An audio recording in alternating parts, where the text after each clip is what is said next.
Chapter 10, Facilitating Purposeful Meetings.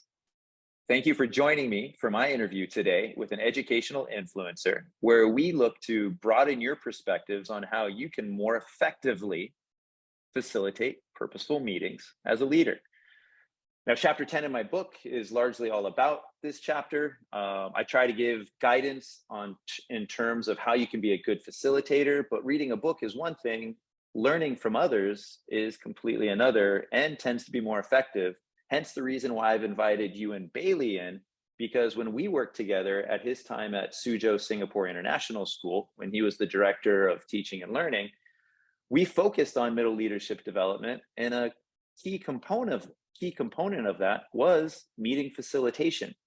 In fact, Ewan, I'm reminded of your predecessor, Renee Rayfelt. When I first started doing middle leadership training there, she introduced me to a meeting agenda template that actually became the basis for all my meeting facilitation workshops that I just continued to use. So Suzhou Singapore International School rightly has a very good sort of history and culture of meeting management. And I'm really hoping you can share with us not only how that was developed, but how you sustained it and how you ensured middle leaders were able to do transformative things. Can you just give us a little bit of an introduction about yourself, and especially in relation to today's topic?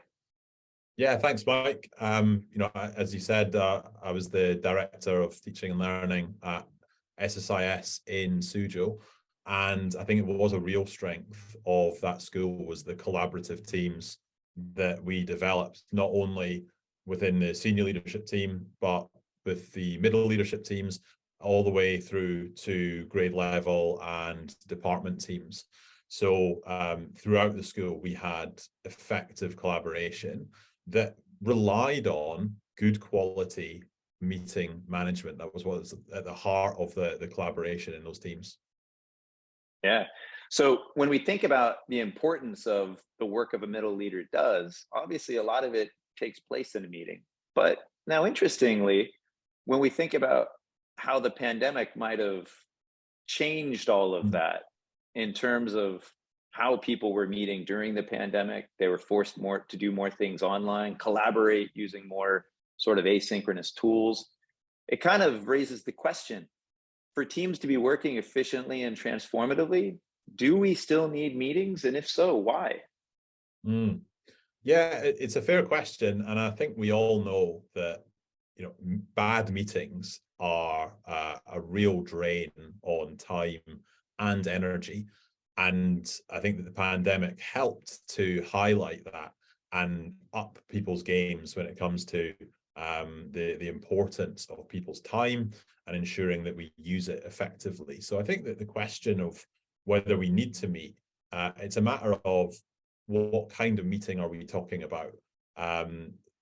Ideally, a regular meeting as part of a team cycle is going to enhance collaboration and improve conversations between professionals. And it certainly shouldn't be a box ticking exercise or information sharing. So I think that looking at the purpose of the meeting is the most important thing when deciding if we need meetings at all. So the answer is yes, we do need meetings, but it does depend on what the purpose of them is. And to elaborate on that a little bit, I would always look at a meeting and think, well, what is the purpose of the item? How is it relevant to everyone in this group?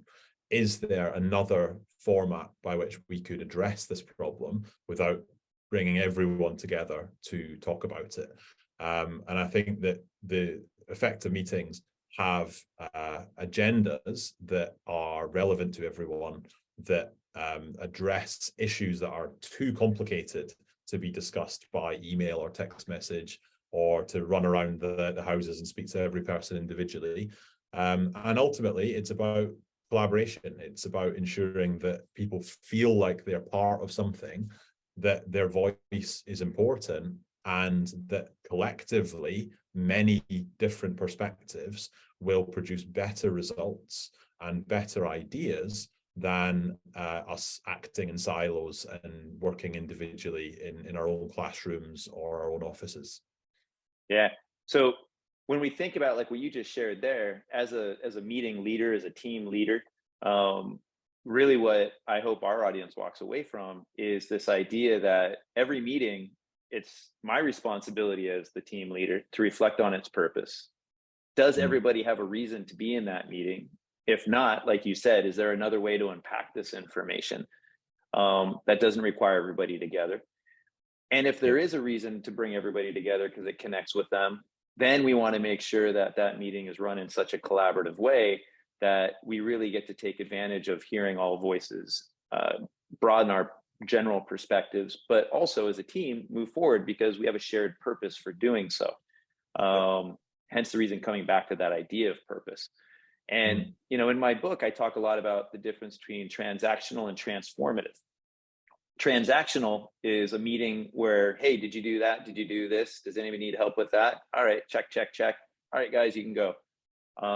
Those are typically the types of meetings I'm assuming that you think that you were kind of alluding to are Mm. sort of not the most exciting or motivational. They're Yeah. the ones that sort of are kind of perceived more like punishments. But then there's that transformative work, right? So when we think about how a lot of teams might only be attending to the transactional side of things, as a director of teaching and learning, what kind of training or what type of support would you give team leaders to help them move from that transactional side of the spectrum to the Mm. transformative? Yeah. So I think meetings, they emerge from the need to get things done as a team, right, or as a group. And so at a minimum, there needs to be commitments to do things. People make promises, and people make requests, right? So I need something, I make a request. Someone else can do it. They promise to do it, and we follow up in a future date. And as you're saying, Mike, we've got better tools for a lot of the transactional things that teams have to do, right? These are important things that ensure that our departments function properly. So they do matter, but they don't need to be talked about around a table with everyone giving up extremely valuable time. Instead, what we can do is get people together and see that they're part of something more than just ticking boxes and getting those day-to-day items cleared. And the way that I would approach that is looking at a professional learning community, so a PLC, and taking the culture of that. There's many different approaches to PLCs. I don't think that there's any one that makes a big difference. I think it's the active ingredients in those PLCs that make the difference. And what are they? Well, first and foremost, you've got a clear purpose for meeting, right? So what is the purpose of this team? What are you trying to achieve? Is it more than just the day-to-day running of a department? Is there something you're striving to do to improve outcomes for learners, for example? With that in place, do you have a clear set of roles in the team? So when it comes to a meeting, these are really basic things that get talked about a lot, but do you have a really quality facilitator who is going to be able to manage the conversation? Do you have someone that can take minutes effectively so that people can process the key requests and promises that have been made in the meeting? And are we sticking to time, right? One of the worst things with meetings is when they run over, or more commonly, they've end at a specific time, but half the agenda has not been completed because there was no management of the items and how long they were going to take. So these are basic tools that, if implemented effectively, can create space for teams to then move to the next level, which is to make sure that what you're talking about are transformational opportunities to explore within your group. So these are discussions, like having real conversations in the team about the problems that are being faced on a day-to-day basis within your team, working Yeah. out solutions, coming up with ideas. Those are things that can emerge from those nuts and bolts that are often talked about within teams, but not necessarily executed in the day-to-day. Yeah, and it kind of comes down to this sort of problem solution sort of collaboration really helps to develop interdependencies between team members, because Mm. that team meeting now becomes an opportunity where, as a team leader, you shouldn't be the one trying to help each individual team member. That is what we call a supervisor. I'm gonna kind of distinguish supervisor and team leader. This is a very big concept that I revisit in the book from Google's Project Aristotle, Mm. where they defined highly effective teams against working groups, because they said literally within any organization there's two units of organization. It's a working group that has a supervisor. Your job is to come in, tell people what to do, they do it, you walk away. No interdependency. A team is working, like what you said, in a PLC model towards a shared purpose. They have tools and protocols to help them to achieve that shared purpose. But the team leader's job is really to make sure that they develop those interdependencies and to oversee the general functioning of the team in that respect. So when we come back to this whole idea of moving towards the transformational, we want to begin moving people more into a team leader position, away from a supervisor type of relationship to individuals. And kind of coming back to the point that I was beginning to make, is that this is the opportunity in a meeting to create interdependencies. Hey, Ewan, you've raised a very good problem. Mike, would you be able to come in and support on this? Maybe you guys could co-plan and find a way forward, and then report back to us. As a team leader, you shouldn't be trying to solve every problem. You should be trying to find ways to use your team to create those interdependencies so that it informs the work of the team within that shared purpose. And I guess this kind of comes to my next question, is it's very easy and a very comfortable position for a team leader to be in, where they're just kind of addressing individual issues, ticking the box in terms of solving problems, even if it's in relation to the team's purpose, where the team leader ultimately takes complete not authority, but becomes completely accountable to the team's purpose, which kind of flies in the face of the fact, are we a team, or we're just some people serving you? So I guess my last question for you, Ewan, you'll get some highly functioning team leaders that just carry the day for the team, and we don't want them wearing all that on their back. We want them really fostering that collaboration. So when you're dealing with these highly functioning team leaders that are doing everything for the team, how do you address them? How do you get them to kind of see the forest through the trees and develop capacity in the team? So it's a great question, and I think that is where it comes down to beliefs around the importance of collaboration and the power of being able to share the load and generate ideas from a collective group of people, as opposed to seeing the easiest route towards the basic need in the moment. So if I think about I can think about a department head group that I saw transform into a team. And the big thing that shifted was the senior leader's perspective, right? So initially it's about, well, this is just another thing that I have to do. This isn't the most important part of my role.